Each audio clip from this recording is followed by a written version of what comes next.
Part 2 of the shop tour. Today we're talking about the landscaping division, all of the parts of the shop, the yard, the trucks, what we have, what we use. I'll tell you probably what's paid for, what we're paying on, what's leased, the whole nine of the big equipment side of the business. It's going to be a big video, so stick around, check it out to the very end, because I'm going to be going over some of the future ideas that you could potentially use in your business.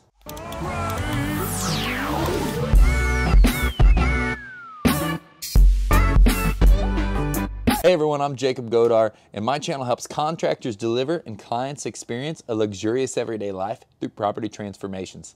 Today we're talking about the landscaping division of our company, Scooters Lawn Care. Our company has grown in 2014, starting off with just a weed eater, a push mower, and a blower, to now doing 1.7 million in sales, having a team of 20 plus people, and continuously growing and shooting for 3.5 million in 2021. It's a little shaky because I'm walking around, so bear with me, but there's a lot of cool stuff you'll see. Hopefully you'll get some ideas that make your business better. In 2014, we had a 2.5 car garage. 2019, we moved into this facility, and it's really changed the business for us. Here's one of my favorite things, this new white F-250. It's been an awesome truck for the company. Just got this last year, and this thing is leased. The commercial lease program through Ally is awesome. As far as whether to own and start to try to acquire the asset versus just pay for this thing as you go and then turn it in 36 months and get another one, this is pretty hard to beat. It has to pull these two guys every day, and we can't have problems with it. The downtime is so expensive that having this truck has been a real big game changer. So the access, you go straight to your glue. You've got all of your different little pieces for your oil, your PVC, your pencils for your scribe and stone. Shout out to IBC, that's where we get all our stone from. Awesome company. This is the boneyard of all of the weed eaters and other little equipment. As things break, they go up there, and then we rehash, recycle, reuse, because we run all the same equipment. What kind of equipment do you run on this stuff? Do you run Echoes, Steels? What do you like? This right here has been the most awesome tool I think I've ever bought. It has seen a lot of use. Let's see how many hours it's got on it. 1,271. The Ditch Witch 752, which is now the SK 800. We will be purchasing another one of these this year. This thing's paid off, no debt on this. It's an awesome machine. This machine has also been amazing. This thumb attachment, if you ever got one of these machines, if you don't have that on there, I don't even see how they'd be useful, because it's just opened us up to so many new things we can do. Here's kind of the back workbench. This is something that goes from dirty to clean to dirty to clean. We run out of this every day, all day long. We do a bunch of work out of here. Back here, we kind of stock our S-type mortar for putting in edgers, polymeric sands, concrete for setting post if we're doing any kind of post setting. And then here is another tool that we have bought and used and loved. And by the way, both of these, I got a loan on them. This is an asset that's going to make this company money. It makes this company, this thing when digging, replaces 2 to 3 guys. That's something when people are talking about debt and buying these different little pieces of equipment. A person who makes just okay money is going to make at least 30 grand a year. My payments on this are not anywhere near that. And this thing outworks 2 people, and it goes out every day. Same for the big skidster. You know, I'm not justifying saying buying all brand new stuff and borrow a bunch of money on everything all the time, but the big skidster is awesome. It goes out every day and kicks butt. Without this, we couldn't even run the company. I'd get a mini skidster first. It's an awesome tool, but that's what really changed things for us. That mini skidster, once I started seeing it, it got used all day, every day, and never got a break, and it was starting to get overworked. That's when I knew it was time to buy a big machine. Let's open this thing. Here is more of our stick equipment, our hanging blowers. As you see, we're getting to where we number everything, and then that way there'll be records on all the numbered equipment, what's been maintenance. As a business grows and you start seeing all the moving pieces, organization becomes so much more important, so you can make sure you maintain stuff. Hedge trimmers. These are our racks for all of our shovels. It's all labeled, and why you see a lot of this gone is we've kind of implemented everybody has the amount of things they need on their truck, so when they go out they don't load. People don't steal stuff that's not worth anything to sell. So if it takes work to use, people don't steal it. So leaving a shovel in the back of the truck, not that big of a deal. Why is there a good weed eater here? Not that sure. That should be over there. But that's for a different day. We're getting into stocked landscape material, landscape fabric, SS5 permeable fabric for paver patio installations, PVC for sleeves and other things, levels, screeds, screed rods, tons of tools. Our concrete section, some of our little concrete tools, from our brooms to our knee boards to our other finishing tools. So there's still a lot of cleaning up that needs to be done around here. Oh, big equipment trailer. I've never taken a loan on a trailer, so all of those are paid outright. And then these back racks are awesome too. If you can find someone that's got a good deal on those pallet racks, they're worth a lot of money, but they will change things for you and they'll make you be able to store so much more stuff. This area right here, this is where we keep our plants. It looks pretty rough right now, and I decided to be Mr. Cheapo and get the cheapest little hoop house. It failed, don't get it. Spend over 250 bucks on a hoop house. It's a complete mess right now because these are most of the plants that they're leftovers, they're old. There's some that are down here that are 2 years old, and this is all kind of getting disassembled and clean for the year. Front corner, dumpster. Gotta have the dumpster. Dumpster, when you got a big shop, changes the game, allows you to get rid of stuff. Other trailer. I can't remember when we got this utility trailer, but it's been a sweet trailer. It's been awesome. This is a truck right here, this F-150 four-door. I really like F-150s. We've had really good luck with all of the F-150s we've got. This was purchased in the company buyout, so it's paid for. It's all good. Don't owe anything on it. Next truck, this one, we've got a loan on. This one was the one you see in Florida, the one you'll see in Florida again. And, oh, I'm lying. You're probably not going to see this thing in Florida again. This is a great landscaping truck back home, but this is the 2500 Dodge. It's 2017. It's an awesome truck. It's getting pretty close to being paid off. Plus the branding.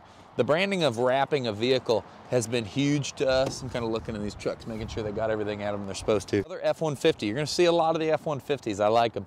This thing was 3,500 bucks cash, I believe, and it had like 130,000 miles on it.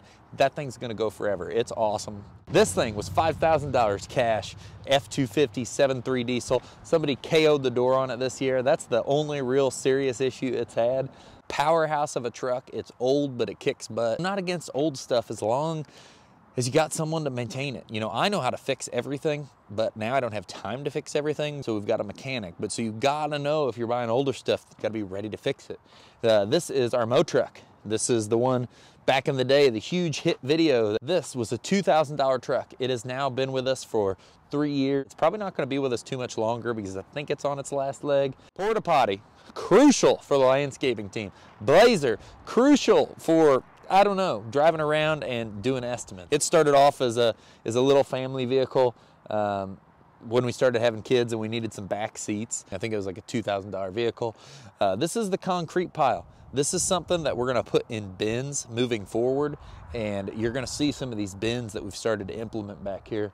This is the old soil sifter. I got something that I'm gonna tell you about that's gonna change our business. This is brand new to our company, and we knew we needed bins because of how much material we go through. You know, we go through, like, I can't remember, 5 to 7 semi-loads of mulch a year.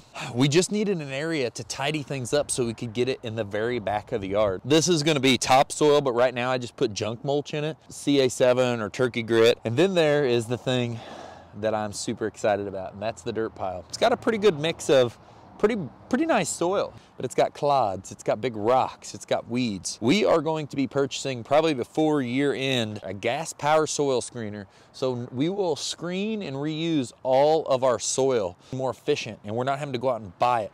And we're recycling because we have all this. We have to deal with it somehow. Why would we not save our clients money, save us money, and become more efficient and recycle? This property, when we first leased it, this whole hill was all just trees. So we got a little bit of trees to clear out here, but this area up here became all of our stone and pallet storing, and then we use our leftover rock to continuously rock this area. Unilock products, leftover stuff. We're gonna start going through all this stuff and determine what's good, what's bad, what's junk. Shout out to Hall Cycles, awesome dirt bikes, Husqvarna's right next to us, great neighbor. But we're gonna go through all this material and get rid of everything that we're not gonna use much of anymore, because we're not a brickyard. That's not the business we're in to store. I'm getting winded. I needed this nice Sunday workout. This is kind of the back parking area, plus the fueling area as well. Trailer, purchased in a lawn care company buyout. First dump trailer ever purchased, awesome trailer. Another trailer from the company buyout. Second trailer ever.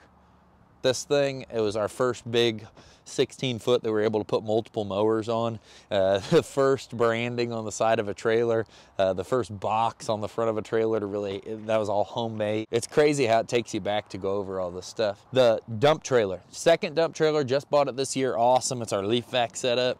Our gasoline. It's been a huge deal to be efficient and have fuel on site so we can fuel up trucks and more importantly, fuel up trucks at night so everybody's not running around trying to fuel in the morning and keep people from having to do gas station stops that eat up time. This is the original fuel tank. If you're starting a business and you want to save some money, you can go with a gravity feed. They are slow. You got to stay there to keep it on. It's a pain. Or you can put something in it to keep it pumping, but it doesn't ever shut off, so it'll pour all the gas out on the ground. Diesel tank, this just got added this year. That's been a big change. We added that when the whole COVID thing came up to make sure we're keeping people out of gas stations as much as possible. Here is another F-250 from the buyout. Hopefully I can get this door shut. It's probably dead. We're just now kind of getting to the phase of where we're going to start cleaning things up around the shop, but we're about to break ground on a huge retaining wall. We don't ever stop, so it's hard to catch up at times. This is the OG Mo trailer. This is the trailer that was in Florida. This is the trailer that started in Illinois. This is an awesome little trailer. I got that given to me by my dad back in the day. And here is our final F-150. These F-150s, like I said, another one. I bought this thing for $2,500 while I was in Florida. It drove back from Florida. It's drove around here. If you can get one of these F-150s, that body style with 100,000 or 150-ish thousand miles on it, it's got a lot of life. So that concludes the landscape shop tour, my idea of the soil screener, some of the things we're doing to be efficient every year. What is it that you're doing to be efficient in your business? The fueling at night. What are things like that you're taking advantage of in your business, or are you having material on site? Leave that in the comments below. I'm gonna get out of here. I've really enjoyed this with you, and next time I see you will be on part 3 for the office tour. See you, everyone.